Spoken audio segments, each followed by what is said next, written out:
This is Amanda Hahn Hi, I'm Matt Macfarland, and you're listening to the Earn and Invest. podcast.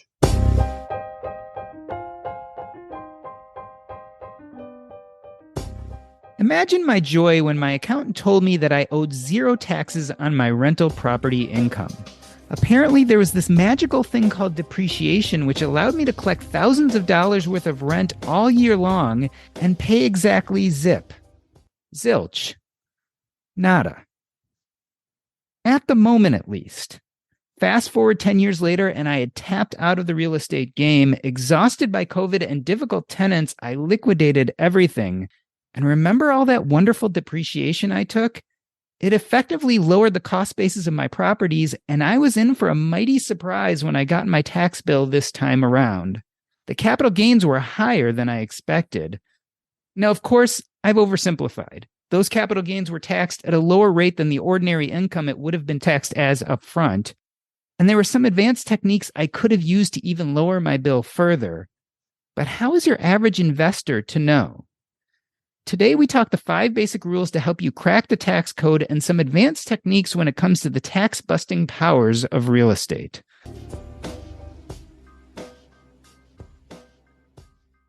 Amanda Hahn and Matt Macfarland are CPAs and tax strategists who specialize in helping people use real estate to save massive amounts in taxes and keep their hard-earned money.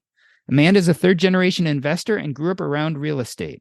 Matt graduated from UCLA and has a master's in taxation from USC, and is also a certified specialist in plan giving at a Big Four accounting firm. They are authors of the highly rated book, Tax Strategies for the Savvy Real Estate Investor, and they have been featured in many prominent publications. Amanda and Matt, welcome to Earn and Invest. Amanda, let me start with you. Talk to me about your reaction surrounding the Donald Trump tax return fiasco. I'm not talking politically here, but there was a time, right, when he finally came forward with his tax returns, or maybe he was forced to. And there was quite a hubbub of people saying, oh my gosh, he paid almost zero taxes. How could this be legal? Tell me about your reactions.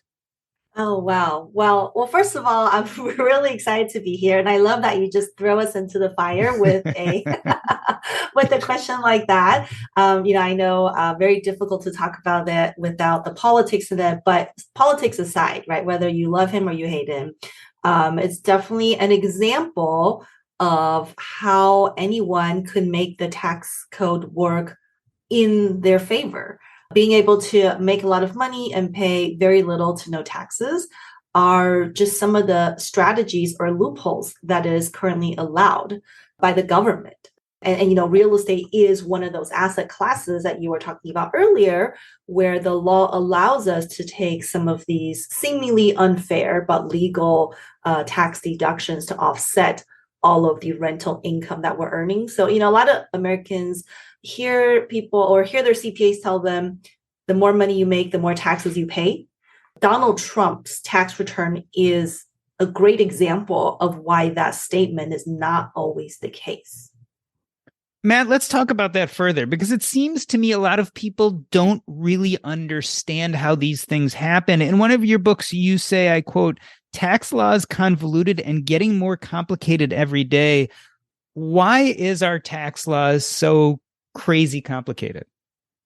Well, that's a great question. It's it begs the question sometimes as whether it should be simpler, right? But I think the government, they've written the tax code in such a way to incentivize people to take advantage of certain deductions, that they think are my take on it is the deductions or things that are put in place to incentivize investments in certain areas, or they want people to buy real estate. They want people to start businesses because it helps the economy, obviously, as a whole. So Donald Trump and all those other people like him, they're just taking advantage of those incentives that are out there that, you can utilize depreciation to offset your rental income and not have to pay taxes on it, or use that to offset other income and things of that nature. So they're just taking advantage of the way the tax code is written. And it's everyday investors all over the place can do the same thing. It doesn't have to be just, you don't have to have 6, 8, 10 zeros behind your numbers, So, Amanda, let me get this straight. You're telling me the tax code is not just meant to collect money, but actually to incentivize behavior? Yeah, of course. That's the whole purpose, right? Is the government wants people to do certain things, whether that's provide housing or provide better housing or to start businesses. These are things that are designed to stimulate the economy, doing what they want you to do. Why is the tax code so complicated? Because every time you come out with a tax benefit, there are going to be people who take advantage of it. And real estate investors are some of the most creative people we know. So are business owners. And so when once a loophole comes into place, now they have to change the code or the regulations to say, okay, in the future, how can we prevent this type of loophole from existing so that the tax savings are not spent in a way which is not what the government intended. So it kind of snowballs into larger and more complex tax codes. Matt, I could imagine people listening right now and they're saying, well, I'm no Donald Trump, right? I'm no billionaire. Are these advantages things that the non-wealthy can use too? Or is this really for people with very complex real estate dealings? No, there's so many things that we call it the everyday investor that the non-multi-billionaire can take advantage of. I mean, there's certain things obviously that Trump or other people like him that might be more advanced things that they're doing that, the everyday investor may not need to take advantage of. But for the most part, there's a ton of things that the everyday investor can take advantage of that, like I said, don't have to be, making a million, the billion, whatever number. They just need to, be proactive and talk to their tax advisor about their situation, maybe tweak their fact patterns a little bit to take advantage of some stuff like that. Amanda, there's this wonderful quote in your book also from Judge Learned Hand. He once said that, quote, in America, there are two tax systems, one for the informed and one for the uninformed. Both are legal. It makes me think of our tax preparers, right? Are all tax preparers created equal? I mean, does your general tax preparer understand some of these more complicated tax moves that can be made, especially with real estate? Well, yeah, I mean, I think you're exactly right that tax preparers are not all created equal. And it's really, really important as taxpayers to know and make sure that you are working with a tax advisor who understands and specializes in your specific industry. So if you're in the business of real estate investing, you need to have a tax advisor who understands real estate. If you are in the business of cryptocurrency, then you need to work with a tax person who specializes in that part of it. We were just talking about how the tax code is complicated and getting more complicated day by day. So even for tax advisors, it's really difficult for any one person to say, I'm a specialist in everything tax related. Right? It's someone we call like jack of all trades. If you say, hey, I can do all types of stuff in tax, that probably means you're not super, super excellent at one of the specialty niches. So yeah, definitely having a niche, specializing in something is important when you're looking at your own tax advisor. So Matt, in a moment, we're going to talk about the 5 basic rules to help you crack the tax code. And after that, we're going to go into some specifics about real estate itself.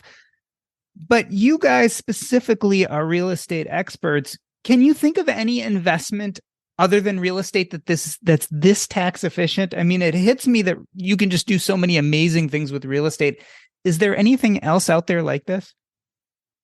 It's a great question. I think, as you know, we are real estate tax experts. I mean, probably 85-90% of our clients do real estate, whether it's, on the side or runs the gamut of doing real estate full time. So, and I think in our experience, we haven't seen any other thing other than, real estate is probably the best from a real estate tax savings perspective. I mean, there's advantages to starting your own business from a tax perspective. There's advantages to investing in oil and gas. There's, various charitable gifting strategies you can do that don't involve real estate, things you can do with, stocks and mutual funds to some extent. But, I think from a 30,000 foot level, investing in real estate, in our opinion, is probably the best opportunity you can do from a tax savings perspective and building wealth and generating cash flow and all that good stuff at the same time.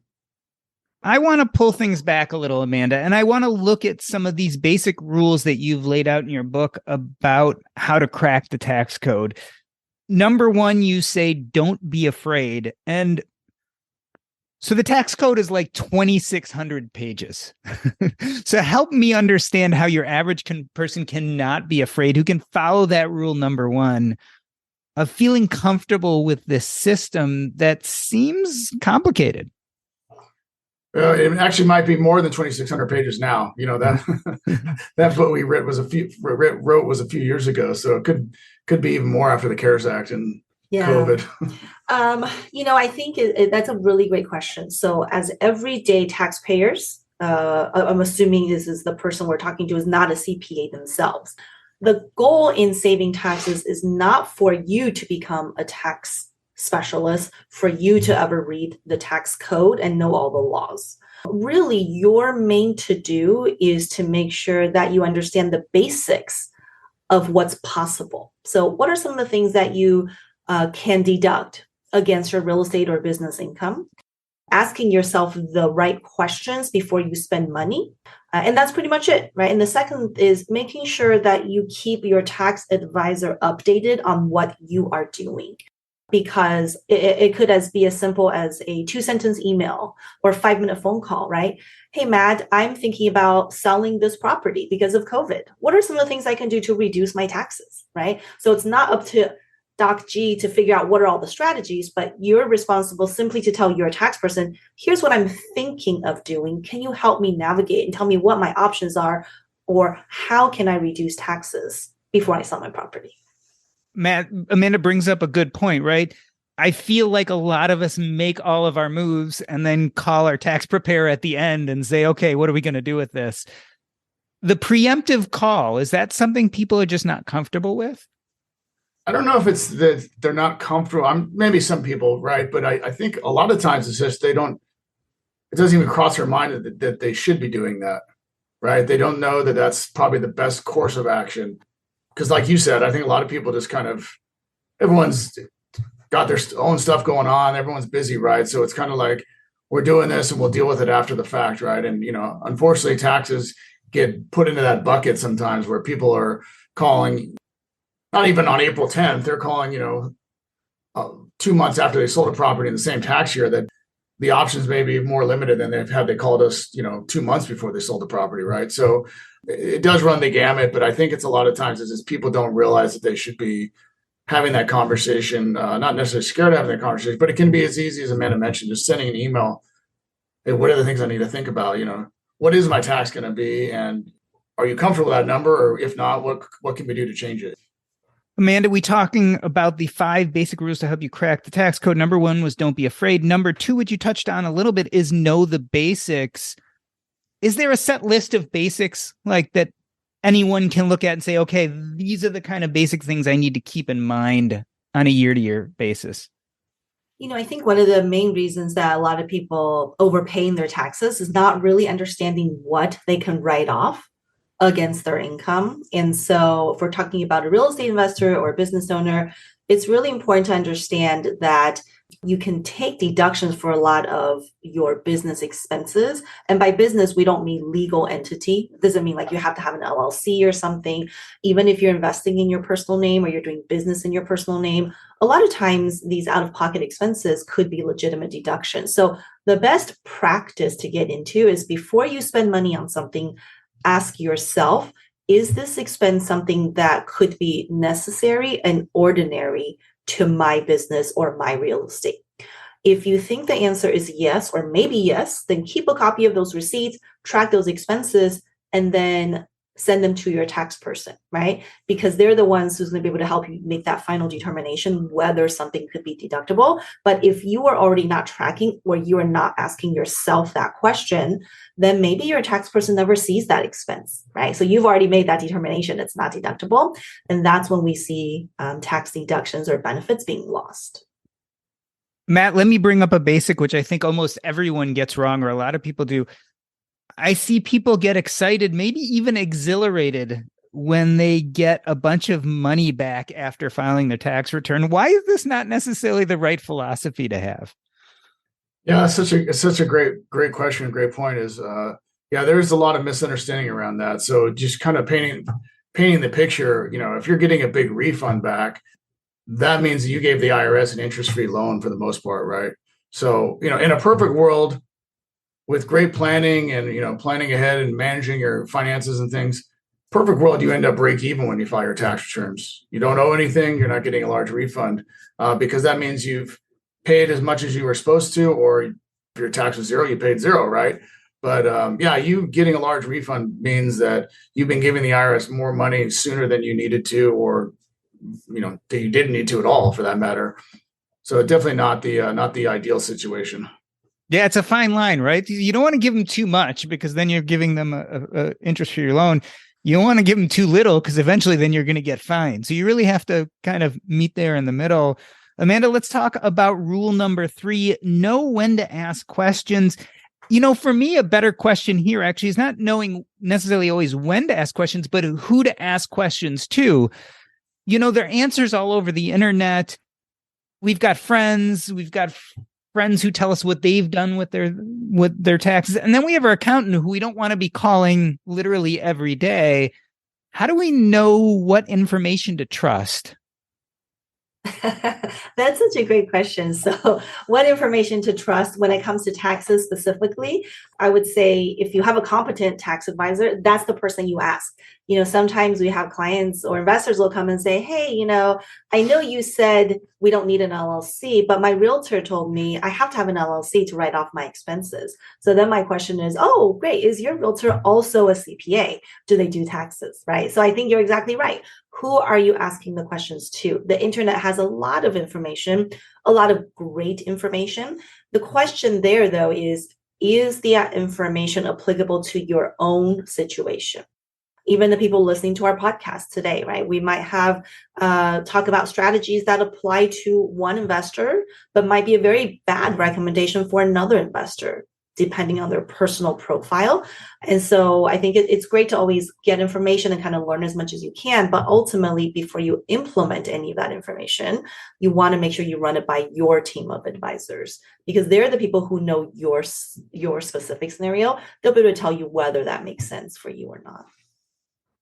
Matt, we're talking about the 5 basic rules to help you crack the tax code. Number 4, plan ahead. And I think this is a key question here that we should really talk about. What's the difference between tax planning and tax preparation? Because I feel like sometimes people confabulate the two.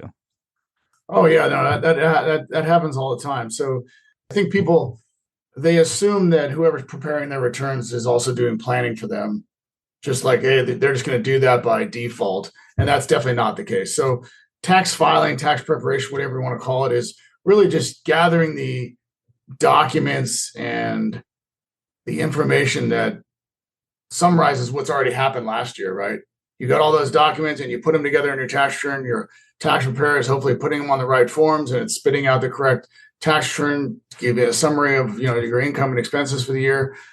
Whereas tax planning, so that's all after the fact, right? I mean, that's kind of, again, once you get to April 15th, there's not a lot you can do to reduce taxes for last year necessarily. But tax planning is kind of doing that proactively ahead of time. So early in the year, throughout the year, even later in the year, hey, I'm thinking about selling this property or I'm buying this property. Question you might want to think about: what is your exit strategy going to be on that property? When are you going to sell it? What tax bracket are you going to be in this year? Should we look at doing Roth conversions, that kind of thing?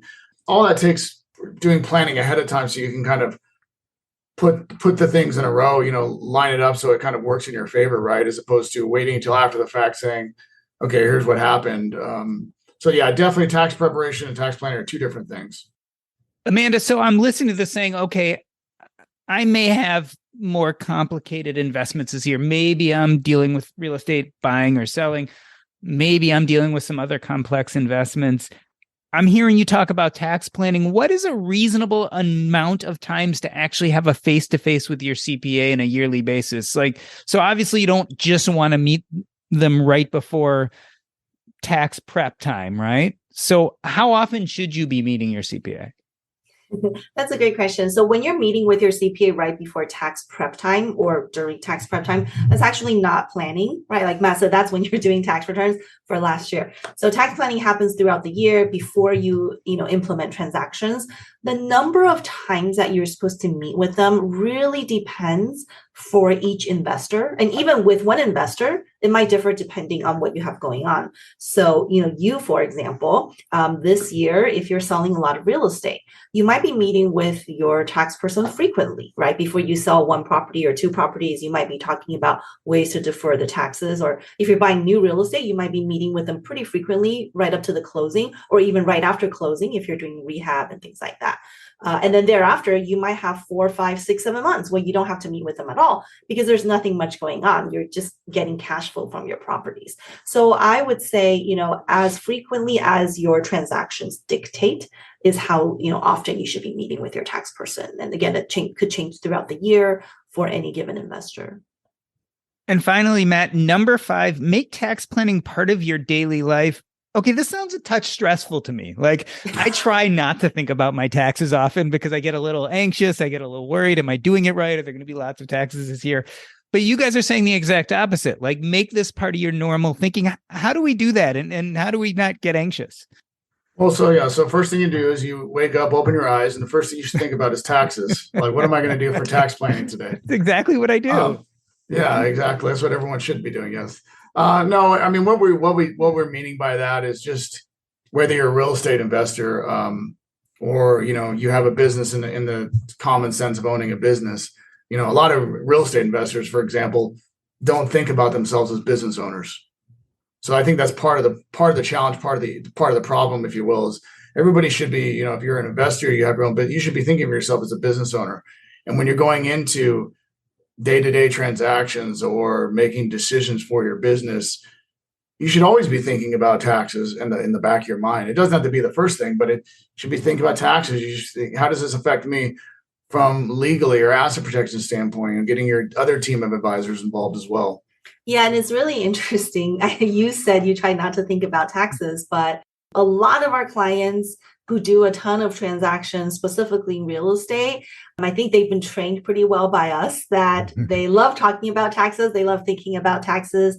They're pretty good about keeping us updated. And in fact, I've caught some of my clients out there when they're on podcasts or webinars and they're sort of semi-teaching tax strategies because it's now such a big part of their wealth building. It's not just about making money, but for them, it's just as important to save money. And that's really what we mean by, having that be part of your kind of habits, not in a stressful version.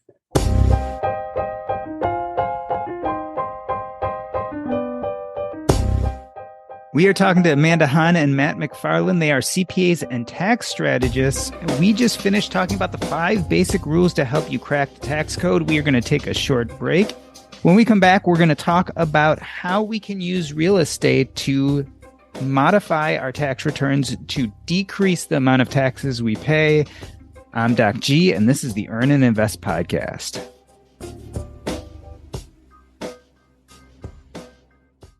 Hey everybody, just wanted to remind you that my book, Taking Stock, is still on sale on Amazon. Go to earnandinvest.com/book.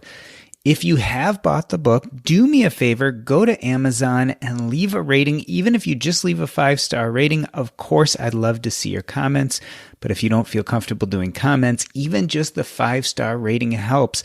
I've got about 130, a little bit more ratings there at this point, but the more, the better. I am trying to get this message out to as many people as possible. So if you enjoyed the book, please go rate it on Amazon. Please also tell friends and family if this is a book you think that could help them.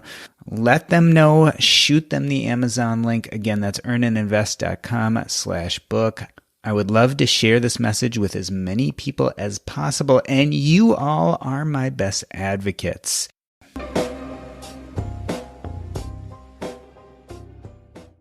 Let me reintroduce you. We're talking to Amanda Hahn and Matt Macfarland. They are the authors of Tax Strategies for the Savvy Real Estate Investor. And we are talking about some advanced real estate and tax techniques. First and foremost, Amanda, you wrote this book immediately following some of the largest tax legislation in over 30 years. This was in 2017, the Tax Cut and Jobs Act of 2017, and more recently, the CARES Act. Talk to me a little bit about how often our tax code is changing. Yeah, how often is our tax code changing? Gosh, well, I mean, the code itself doesn't change all that often, but what changes often are kind of the regulations and the rulings that are part of our decision-making process in terms of tax planning. And so you can imagine the regulations, court cases are coming out, probably on a daily basis, and those things impact how we do tax planning. What's really interesting is one of the struggles that we had to face in terms of writing our tax book is how do we write it in such a way so that the content itself is somewhat evergreen, right? Like you're saying, if tax law changes tomorrow, then does it make the book itself outdated? And so we tried really hard to do that, where the book itself has a lot of the pillar strategies that don't change from time to time.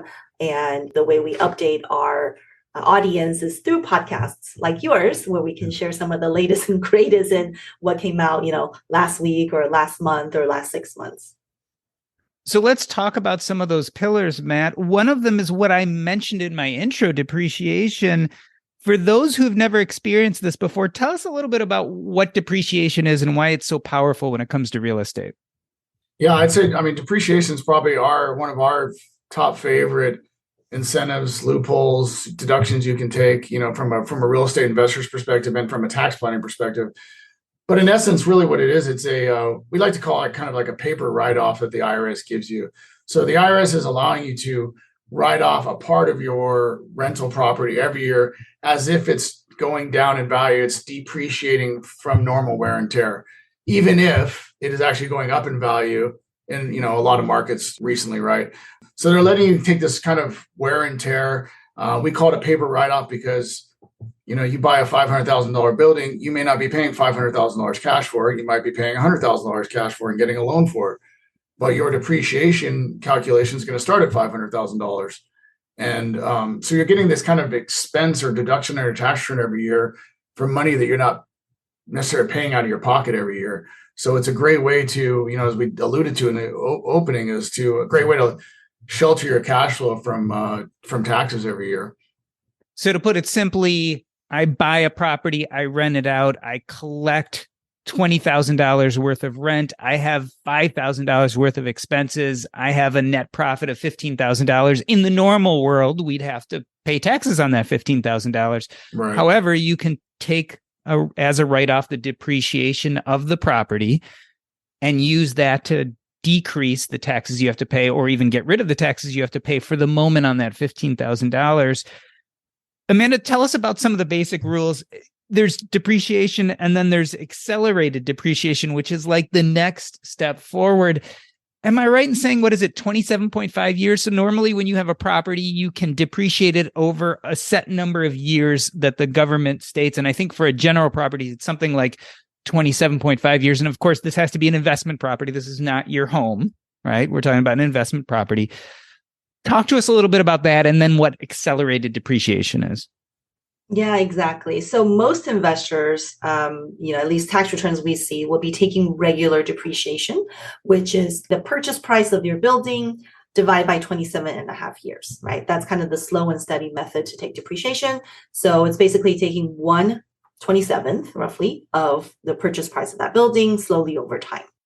What the government also allows us to do, though, is instead of just taking regular depreciation on the building, you can take what's called accelerated depreciation, and you do that through what we call a cost segregation study. So cost segregation study is where the investor and their CPA can work with an outside team, and there are specialist companies who just do cost segregation. So the cost segregation firm will come out and look at your building and say, okay, instead of this building that you bought for $100,000, let's look at what makes up this building. What are the components of the building? Maybe it's $30,000 of flooring, $40,000 in specialty plumbing or drywall, cabinets, countertops.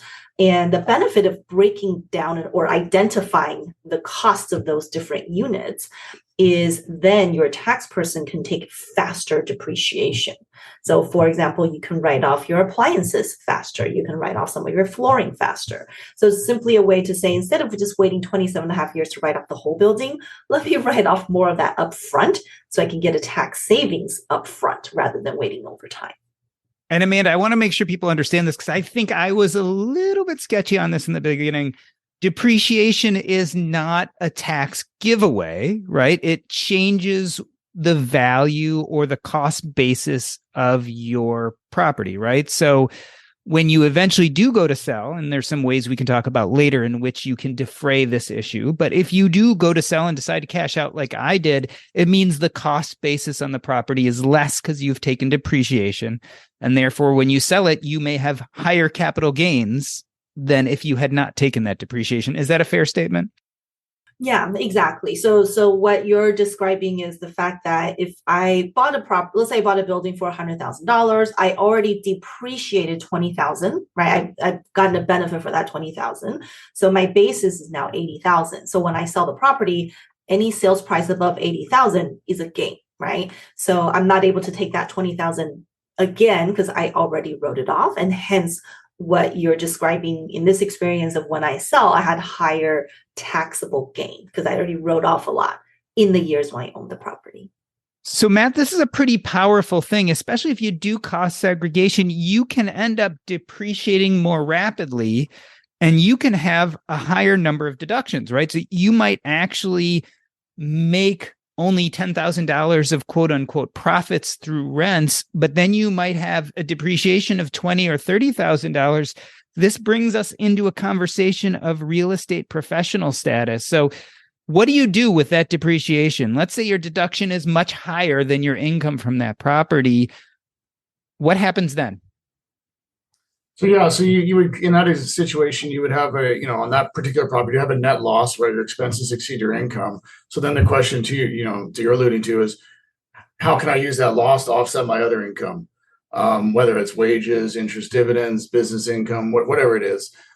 Now the IRS says if your income is below 150, you might be able to deduct some of that against your income. But once your income reaches $150,000, whether you're single or married, in order to deduct that loss against your other sources of income, you have to be a real estate professional.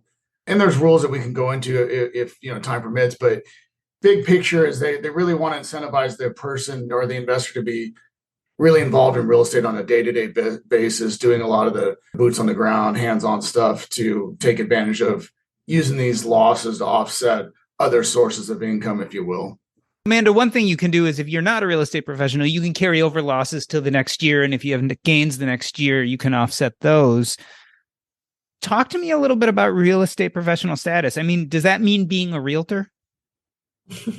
That's a great question. What is a real estate professional? It's probably one of the most misunderstood concepts when it comes to real estate taxation. So a lot of people think that you have to be licensed as a realtor or broker to be a real estate professional, but that's actually not the case. So real estate professional, the term only exists in the tax world. And in the tax world, real estate professional has nothing to do with your licenses or professional designation. And so you could be, a part-time teacher or a retired physician who could be a real estate professional. Tax-wise, it's based on the number of hours that you spend in real estate and the tasks that you're performing as a property owner. So this is something we could probably talk for 8 hours about, but just a very quick synopsis of that. Real estate professional, there are 3 rules to meet. First is that you are spending at least 750 hours in real estate. The second is that you're spending more time in real estate than your job. Okay, so if you're someone who's working full time, be very difficult. If not impossible, to say you're spending more than 2,100 hours in real estate. So 750, more time in real estate than your job. And the third one is material participation in your long-term rentals. And that's more of what Matt was talking about earlier, where you have these boots on the ground hours.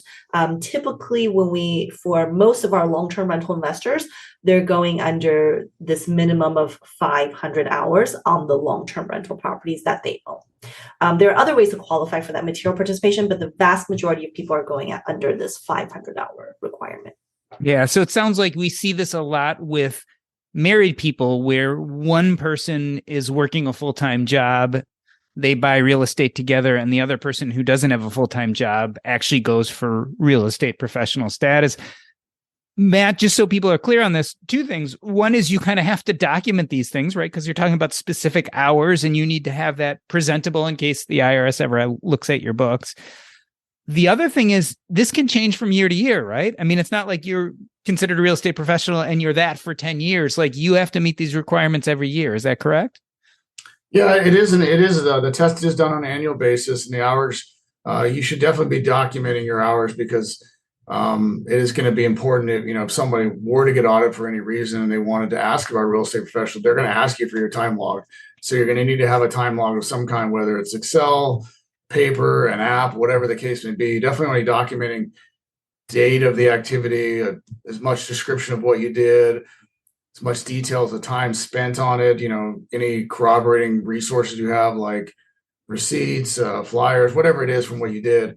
But I mean, at the end of the day, think about the benefit of it, right? Is again, the benefit could be is that if you're creating a loss on your rental properties, let's say you did a cost segregation and you have $100,000 loss on a rental property because the depreciation was that much more than your income. I mean, if you're in a 50% tax bracket, that $100,000 deduction against your other income could save you $50,000 in taxes. Yeah. I mean, that could be a down payment on another property, right? Just to kind of keep the ball rolling. So the benefits can be substantial, but to your point, for sure, you need to be documenting this. And again, this is one of those things you got to plan ahead with because a lot easier to make sure you're getting the hours throughout the year than, come April and say, did I meet the requirements last year? That's almost impossible to redo that at that point in time, right? So, Amanda, I want to move to something a little more glamorous than real estate professional status. If you're like me, you love watching these TV shows with the flippers. And so you watch these shows and you go see them go from house to house, flipping, buying, selling, flipping. That looks great. But you guys argue that that's probably not the most efficient thing to do tax-wise. Why? I mean, do they not get the same benefits everyone else gets when they're dealing with real estate? Yeah, that's a great question. I'm not one for watching one of those house flipping shows. Matt's more of the fan. She likes the real drama ones like Real Housewives, that kind of stuff. Got it. But yes, from a and we do have clients who flip. We have clients who wholesale. We have clients who do rentals. And the downside of fix and flip from a tax perspective is that it is considered ordinary income. And what that means is that not only are you paying federal and state income taxes, you're also paying self-employment taxes if you're flipping personally, or if you're flipping through an S corporation, you're paying payroll taxes. So that's one downside. The other downside is that because fix and flip is an active business, it's considered, the property itself is considered inventory. And what that means is when you're doing the rehab of the property, that you're not taking depreciation like you would in a regular rental property.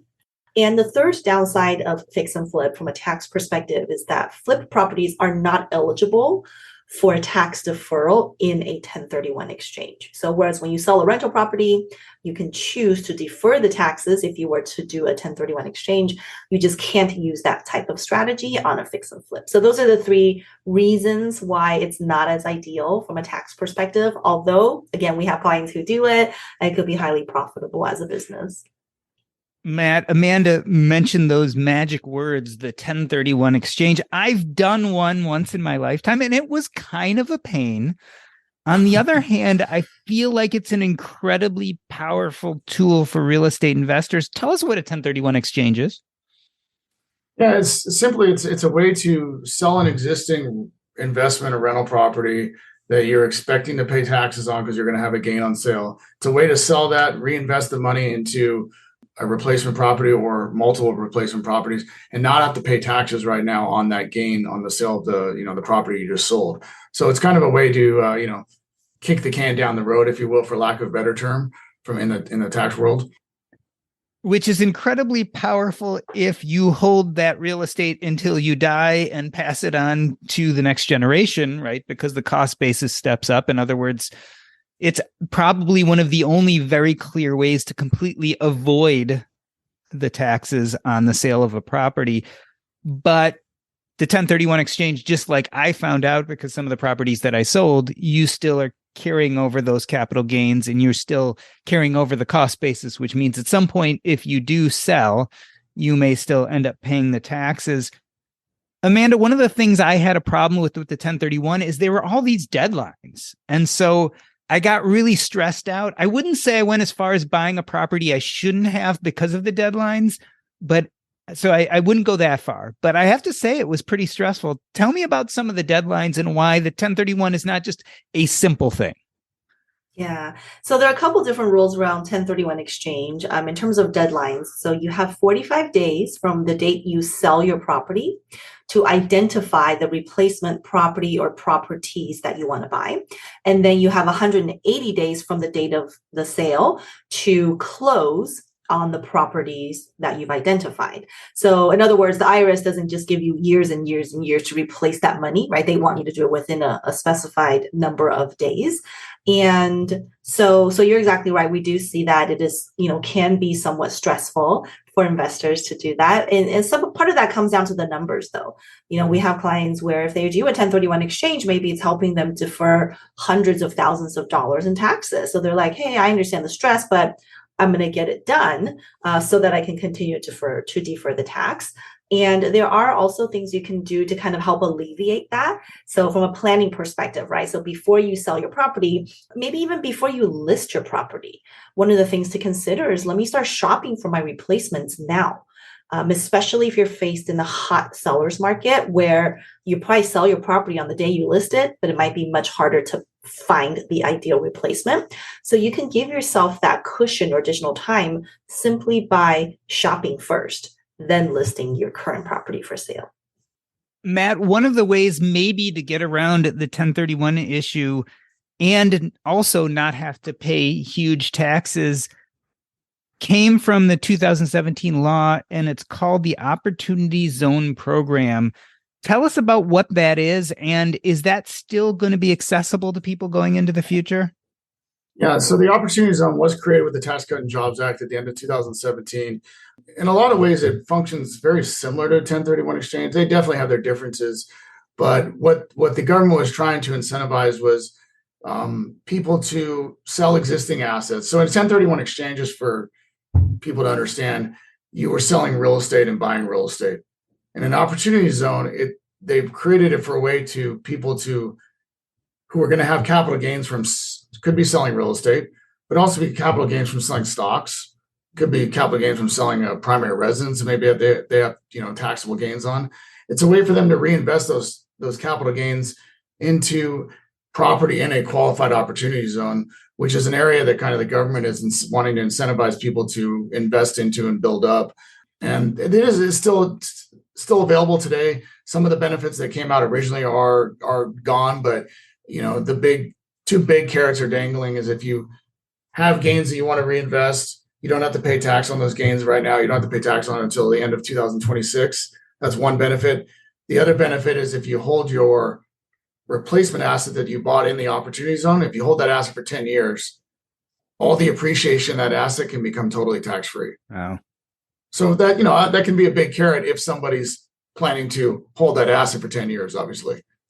And one of the interesting things to me, Amanda, about that is you can go from owning your own real estate and taking those capital gains and putting them into an Opportunity Zone fund that's managed by someone else, which I always found was very difficult with the 1031. And we don't have to get into the weeds about why that's difficult, but to go from your own piece of property to then 1031 into something like a syndication, it becomes very, very complicated and very hard to do. But with the Opportunity Zone program, that's a little bit easier. Yeah, exactly. With the Opportunity Zone, we see more people investing in syndications than in their own Opportunity Zone property. And the reason is because for an Opportunity Zone tax benefit, there are a lot of other things that have to happen. So those are generally pretty significant value add type of transactions.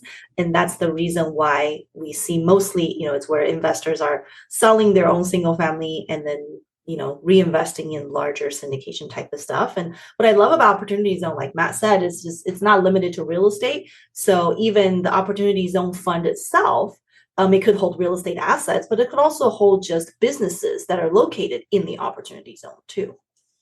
So Matt, we've been talking about just a few of the topics from Tax Strategies for the Savvy Real Estate Investor, your book. Obviously, during this podcast, we can't go into the detail because there's a lot of information there.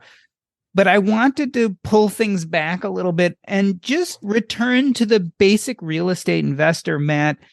How do we keep up with the rules and regulations in the new legislation? As we were talking about, you can talk to your CPA, you can do those things. But if you want to generally keep knowledgeable, like keep on top of things, where can your average investor turn to keep abreast of what's happening? Yeah, I would recommend for the kind of the everyday investor to become part of real estate groups. It could be different real estate websites, education sites. It could be blogs. It could be investor groups that meet, on a monthly basis in your local area. Definitely keep your communication lines open with your, not just your CPA, but your other team of advisors. Your asset protection attorney, your estate planning attorney, whatever the case may be. And obviously, they should be, if they're doing their jobs and laws change, they should be at least notifying you that, hey, here are some different changes and stuff. But you also, again, need to kind of keep them up to date on what's going on in your situation as well. And Amanda, part of the problem is often we don't know what we don't know. Talk to me about finding a good tax advisor. Is there a litmus test, or are there specific questions we can ask to make sure we're getting connected to the right person, especially if we're really interested in real estate? Yeah. So what's the best way to find a tax advisor that actually specializes in real estate? I think most investors, when they interview people, will say, hi, do you work with real estate investors? 9 times out of 10, the CPA is going to say, yes, I work with real estate investors, because they probably have at least one client who dabbles in real estate. So that in itself is not a powerful question. I think one way to really gauge if someone does specialize in real estate is to ask them, what are your clients doing in real estate, right? What are some of your successful clients doing? What type of transactions? Where are they investing? What do you see as great real estate tax strategies that you're using with your clients? So those really get to the heart of how much they understand real estate, rather than the generic, do you work with real estate investors? Well, Matt and Amanda, I wanted to thank you for coming on the show today. I really took a few things out of our conversation. One is that real estate is an incredibly potent opportunity to really decrease your taxes. 2, we're talking about tax deferral, but in many ways, we're really talking about tax savings, which can really end up being thousands and thousands of dollars. And last but not least, this isn't just something for the wealthy. Anyone who's involved in real estate, or who has some money left over, even if it's in a, if it's in a retirement account, which you guys talk about in the book, but we didn't talk about here, anyone can get involved and reap some of these benefits of our tax code. I want to end this episode the way I end every episode, by asking you what is up next in your lives and where can we find you? Amanda, why don't you start first? What's coming up next for you, and how can people reach out to you? Yeah, well, what's coming up next? I don't know. We have a passion in sharing tax strategies with real estate investors. And I think that's up next. What we're looking ahead is just having more opportunities to be able to share what we know. How can people find me? I'm mostly found on Instagram, Amanda Han CPA. That's where I share some tax tips, and you can also see pictures of our kids and what we're eating. So that's the best place to catch up with me. And Matt, what is up next in your life, and how can people get in touch with you if they want to? Yeah, I mean, that's a great question. I mean, as Amanda mentioned, we continue to try and build our business in such a way that we can continue to give back to the community, educate people, and help our clients, kind of keep advancing in the real estate tax world. So we'll be keeping an eye on, legislation. The Inflation Reduction Act just kind of came out recently. They've been talking about changing everything for a couple of years to kind of see how that's going to play out over the next 6 months, 12 months. But yeah, the best place to find us is on our website, KeystoneCPA.com. Well, the book is Tax Strategies for the Savvy Real Estate Investor. This has been the Earn and Invest podcast. And on behalf of myself, Doc G, I wanted to thank Amanda Han and Matt Macfarland. That's a wrap.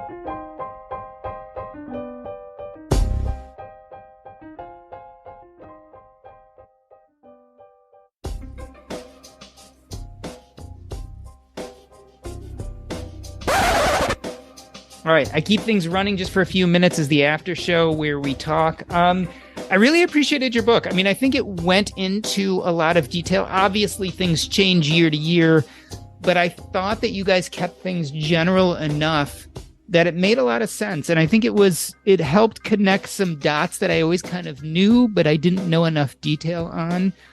But geez, it is complicated. It's no joke. There are lots of rules and sub rules and reasons that you can get kind of caught up if you're not paying attention.